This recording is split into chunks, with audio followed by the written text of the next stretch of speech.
Welcome to How Are You an Adjuster? My name is Curtis Horridge with National Adjustment Services. First, I'd like to thank all my subscribers and those who are viewing the channel. I ask that you like, share, and tell others about this channel because there's going to be a lot of good information coming out that's going to be very useful. If you're dealing with insurance companies or dealing with an insurance claim on your property, residential, commercial, this channel is for you. Today, I'd like to introduce to you guys a friend of mine in the industry I've known for a long time. We've worked together on different claims. We shared information. We've always looked out for one another in the industry. This is Lloyd D. Vickers from Empire Public Adjusting. And I want to introduce you guys to him. Say hi, Lloyd. Hey, guys. How are you doing? To the audience out there, pleasure to meet y'all.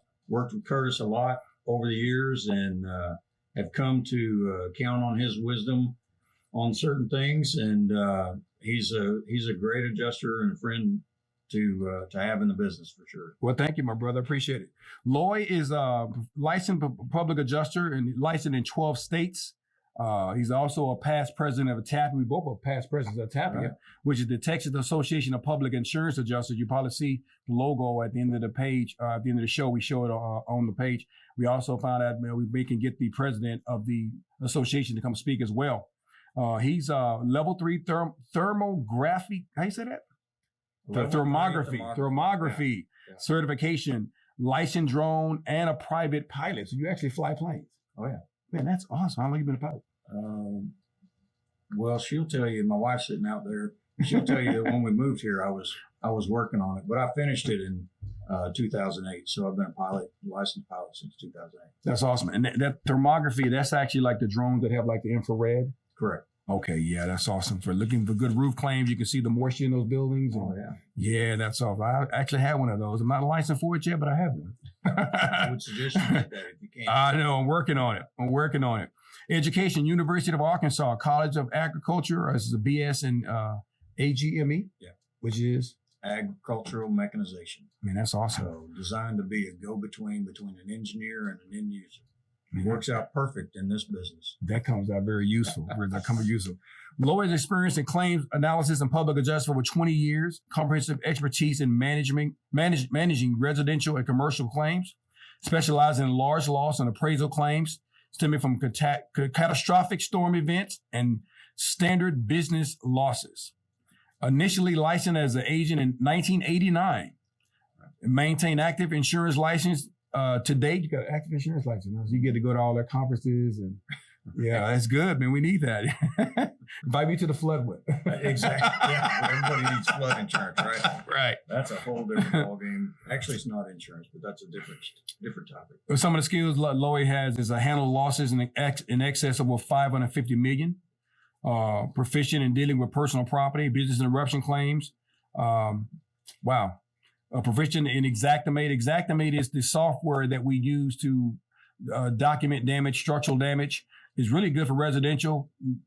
Works a little on commercial because it doesn't have all the commercial elements in it. Right. You have to kind of get a lot of outside things to work that, but it does work good for residential properties and giving you the price of damage, what it costs to replace it. You have mold claim expertise. Awesome, man. Exceptional in policy reviews analysis. Extensive experience in litigation in regards to claim processing. Litigation, that's what we got to talk about later in another show. That's a whole other show, litigation. My friend Lloyd Vickers, man, it's good to have you here, man. So glad to have you come out. We've been talking about doing a show together and talking about some things we experienced in the industry. Well, the last time we did this, you were doing a show and you were sitting probably here in your office. I was driving down I-40, taking my wife to Northwest Arkansas, where my family lives. And we were doing a show from the driver's seat. I remember that. I was on an internet broadcasting unit. I was just kind of testing the show to see if it'll work. And you called in and we talked, and it was really, really good conversation, man. Had a lot of good followers too. Good show. So today we want to talk about policy. Insurance policy. I'll say this. First off, get insurance. Get insurance on your property. Residential, commercial, do not try to self-insure yourself. You're just waiting for a disaster to happen. So, but as far as the policy is concerned, Lloyd, give us some information about the policy. Well, first of all, you need to get insurance, especially if you have a mortgage on any property that you have. They're going to make you have insurance anyway. So if you have it paid off, you probably still should consider it, or at least consider putting money back monthly so that you've got money to fix things as something occurs, or if something occurs, or better yet, when something occurs here in Texas, because we're in the storm season now. Exactly. So, but the policy is an interesting document in itself. It is the contract of insurance. It is the roadmap to an insurance claim. Mm-hmm. And like you read before, I was first licensed in 1989 as an agent, and the people used to come in, sit at my desk, and they would say, "Hey, I've got a house. I need coverage. What can you do?" Well, back then it was, how much is the property worth? What is the deductible? $250, $500, $1,000. That was the deductibles back then. And you were covered, provided your check cleared, you were covered. You would have a binder up until the time that the policy was actually delivered. Most people would get that policy, they open it up, they look at the first page and say, "Oh yeah, that's what we talked about." And in the drawer it goes. Now, the problem with that is if you have an insurance claim and you haven't bothered to look what's in that policy, we like to call them biblical policies, because in the beginning, God created the heavens and the earth. And in Revelations, he takes everything away. Well, if you don't read that policy to the end, there may be some items in that policy that has been taken out and you don't know it, or changed, or, that is whatever endorsement may be there. But a lot of people, property owners, feel that policies are written where they're hard to understand. Absolutely. I mean, who actually writes policies? Well, underwriters and lawyers for the insurance company write these policies. They're purposely written in ways that benefit them. Mm-hmm. And there's nothing wrong with that, but you have to be able to pick out of that policy the terms that will change things from meaning one thing to something else. Mm-hmm. And also, what's laid out in that policy is what you have to do if you have a claim, which is your duties. And I think you touched on that last week. Mm-hmm. But it's your responsibility as a policyholder to notify the insurance company if there's, if there was some kind of mischief going on. You may need to get a police report. There's a whole list of things that you've got to do under the policy in order to actually engage that insurance policy. So you have a part to do and they have a part to do. Absolutely. Yeah, and your part is actually bigger than theirs in the beginning. I mean, they wrote the policy, you paid them a premium, but now it's time for the actual performance under the policy. And you have to be real careful with that, because if you overstep, you might cause yourself a problem. The situation where your claim can be delayed, denied, or defended. Exactly. Exactly. Okay, so one of the things that you need to be aware of in the policy is how they've changed deductibles over a period of time. So we're seeing difference in deductibles, which are a lot higher. A lot of times they're a percentage of whatever the insured value is, and it would be different depending on the type of policy. So we've seen policies as high as 2-3% on some houses. Yep. Mm-hmm. I've seen it as high as 5% on some condo policies, which is crazy. I mean, literally that's writing coverage out of the policy. So if you have a roof claim and you have a 2% deductible on a $200,000 roof, well, now you're looking at what? 2%, that's $4,000? $4,000 right off the top of your roof claim that you now have agreed to under the policy. And so people are not aware of this until they get into a claim, and it's causing some friction in the industry. So it's something that people need to look at closely when they're buying these policies, so that they don't get blindsided whenever they do have a claim. And that's just one example. So, and I tell you, there's so much with these policies. We can go on probably a long time with it. Let me just say this. Premiums are going up. Coverage is going down. Deductibles are going up. I had a lady that had a claim. She had about a $700,000 house. She thought she paid for a 1% deductible. I got a 1% deductible. She was all excited about it. Yeah. But on her roof, 1%. So an additional deductible. Well, it was 1% deductible. I'm sorry, it was $1,000 deductible. The $1,000 deductible on everything else, but 1% on roof. On the roof. We're seeing that a lot. But see, that's because Texas, we have so many hailstorms and storms here in Texas that you better pay a big dollar amount to get a deductible less than 1% or less than 2%. Exactly. That's crazy. The way it is now. Yeah. So my advice to the homeowners or policyholders out there is, you need to shop this stuff around and pay specific attention to how much the deductibles are and any endorsements that they may be sending your way, like cosmetic waiver. That's something that's popped up. And that may be something for another show, but just watch yourself when you're buying these policies, because there's a lot of give and take in what you're actually buying. That's right. And that's policies. True that. Next, I'd like to talk about a little bit about public adjusting, our industry, what we've chosen to do. How long have you been a public adjuster now? In Texas since 2002. 2002. How about you? How long have you been? Since 2000. Yeah. 2000. I actually started about 98, 99, but really got serious with it in 2000. Left my old job and became full time. And the license came out, I think, in 2003 for Texas. Right. And that was great for us. It's been good. Public adjusting is a very competitive industry. You know, people are competing against each other. Public adjuster against public adjuster. Right. Public adjuster against restoration company, against contractor, against whatever, the agent. I mean, we are the only licensed and bonded people in this industry to do our craft. We're licensed and bonded by the Texas Department of Insurance to work on behalf of property owners and assist them with their property claims. And we have stake in the game. We have continuing education. We have to have bonds. We have to keep ourselves ethical. Our contracts are reviewed and approved by the Texas Department of Insurance. Correct. So we can't just go through your contract and just, I don't know, this is good for me. It's state approved. Right. The state have to approve it before I can give it to you. Exactly. That's amazing. Exactly. I would say with the rules of having their own license came a lot of rules, like I said, with that. We have certain times we can be out and solicit claims, 9 to 9, Monday through Friday. I think it's 12 to 6 on Sunday. Right. So we have a lot of rules that came with it. And so, but anyway, how do you like what you do? I love it. I mean, I've done building, I've done insurance. I had a construction company. I actually had a roofing company at one time. Oh, wow. In Northwest Arkansas that I ran. And this was a natural progression for me.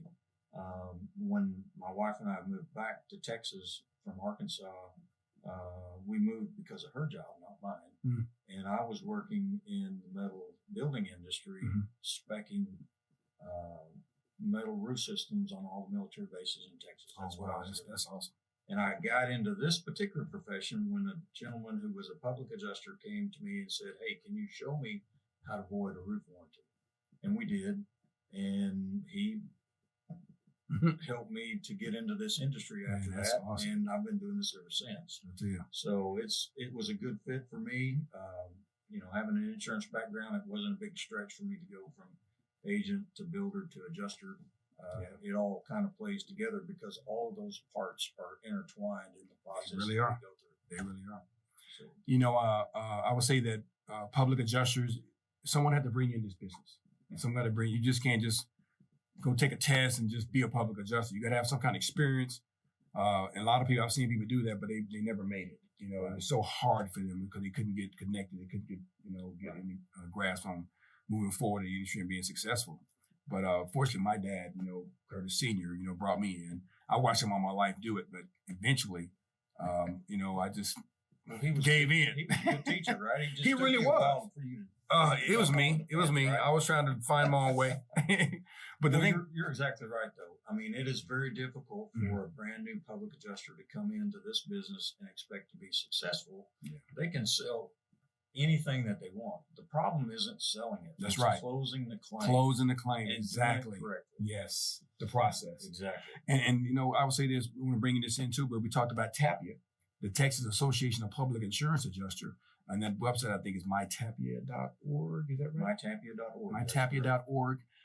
These are the Texas public adjusters who come together to fight for our laws and our rules and regulations to help keep us doing this business. Right. Current president is Tim Woodard. Right. Great guy. Yeah. And basically, I saw Richard May is our executor. Correct. Richard May is the new executive. That group first it was together. They disbanded, and then in 2008, I think they came back together in 87 or something like 87. Well, yeah, no. that was the first time. But okay, 2008 they came back together in 2008. Correct. And they had a meeting down in Houston, and I've been a member of that group since then. And at first I was like, I'm just going to go check it out to see what it's about. But after I saw what they were trying to do, it's very difficult to fight a battle with an insurance company and all their lobbyists and legal group by yourself. Right. And so this group has come together to address the concerns of the policyholders, but also put laws in place that will benefit the consumers and the policyholders in a way that is meaningful. And I think TAPI has probably done the best job of all of that with all the groups. And there's other APIA groups out there. There's in New York, there's in Florida, there's Georgia, GAPIA, FAPIA, CAPIA, California, all the associations, the National Association. Yeah, Rocky Mountain NAPIA. NAPIA is a great group too. And maybe you'll get a chance to have Chris Aldrich on your show as well, who's definitely current president of NAPIA and a great guy to know as well. That'd be great. So, but yeah, I've benefited greatly by being a member of TAPIA, just from a knowledge base, and then the camaraderie. I think that's where we met. Actually. Yeah, definitely. It's a great thing to be on the same page with some of these and on the guys. board. On the board, yeah. Can we consider this a secondary board meeting? This is a secondary board meeting. Okay. But I think TAPIA is great. Like I say, I encourage all public adjusters to join TAPIA. It is the Texas Association of Public Insurance Adjusters. If you can see what we've done, like the recent House Bill 1706, it was some kind of language in the policy that it kind of punished people for hiring public adjusters. Well, there was a couple of insurance companies that put anti-PA language, anti-public adjusting language in their policy, which means that the insured couldn't go to a public adjuster to get help. Right. But yet the insurance companies were sending their adjusters who's trained on how to do this. So it was really a bad situation for the policyholders to be in. And this bill, with the help of Representative Perez, who pushed this through for us, we were able to get this pushed through. Yeah. There was another bill that didn't quite make it, which basically takes the venue and moves it from Texas to either New York or London or someplace like that. Arbitration clauses. Yeah. And that is a really bad bill. It didn't get passed in the last section, but they're still working on it. Hopefully we'll get some changes made and try this one again. So that's House Bill 1706. And I encourage all the public adjusters to join TAPIA, because even if you're not part of the association, TAPIA is saving your job, saving your business, because they're on the front line, with the relationship with the lobbyists in Austin, and also with even with TDI. Oh, yeah. We have a voice where they listen to us and talk to us and communicate with us. And so that's very important to have. Right. The people that actually license us. So, I don't know if in your tenure as president, but during my tenure, we testified in front of the House of Representatives Insurance Committee. And we also had multiple meetings with not policyholders, but like the commissioner and some of the upper members of TDI to make them aware. We actually talked about the policy with the commissioner, and he agreed that education for the policyholder is mandatory to get these folks to understand that you can't just say, I want this, and expect to get the right thing if you're not asking for the right thing. Exactly. So, education is always a big thing with policy. So, speaking of education, TAPIA is actually working on something where they're taking the new people that have joined TAPIA, maybe young PAs, helping them kind of get a better understanding of what they need to know to be better public adjusters. The things you need to specialize in, the things you need to be educated in. Well, and you can get in trouble in this business if you cross some lines. And one of them, the roofing contractors that are out there, roofing contractors are great. All of them, maybe not so much, but I would recommend that anybody is looking for a roofing contractor in the state of Texas to look at the RCAT group, because they are policing themselves. They've got their own licensing requirements. They're making sure that their people do the right thing, the same way that we're making sure our public adjusters are trained the right way and they don't get themselves in trouble, because technically the carve out in the law that allows us to do this is unauthorized practice of public adjusting, UPPA. If you don't have a PPA law or public adjusting law, then it falls into the unauthorized practice of law. Right. And there's only, basically two people that can represent a homeowner legally, I just and thought that's a public adjuster and a lawyer, so. or the homeowner themselves. They can represent themselves. So the lawyers after the public adjusters, the public adjusters after the roofers.